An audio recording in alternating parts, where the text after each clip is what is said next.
Well done, Susan. We're all really proud of you here in the Sacred Heart School.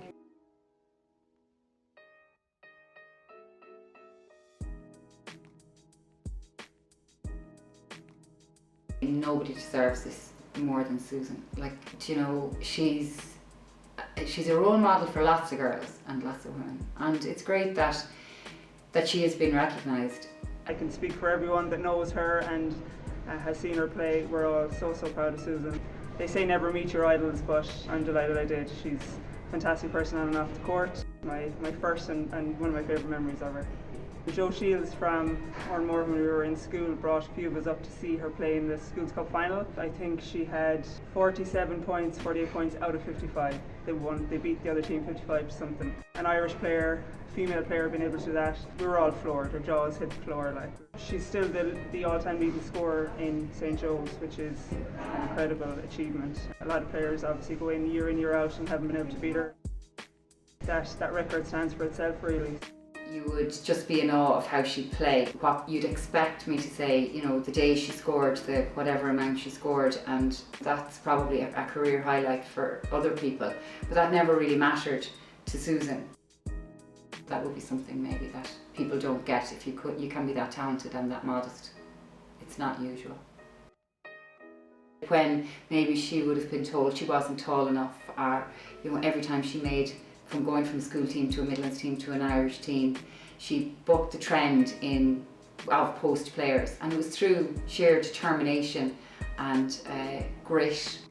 She'd be in shooting with her dad on Christmas Day night to make herself better. That legacy she would pass on any time that she'd get. It's not enough just to have the talent, but you have to work at it. So there wasn't a club then, so that was an unusual place to come from, I suppose, that you would have had somebody, you know, that team, and then you would have had two Irish players with Orla Dempsey as well that would have come from Tullamore without there being a club here. I think one of the things was it doesn't really matter what equipment you have, or, you know, what gym you have, or whether you have a club or not. If you have a player that will, you know, give it their all, that's the legacy that she's left.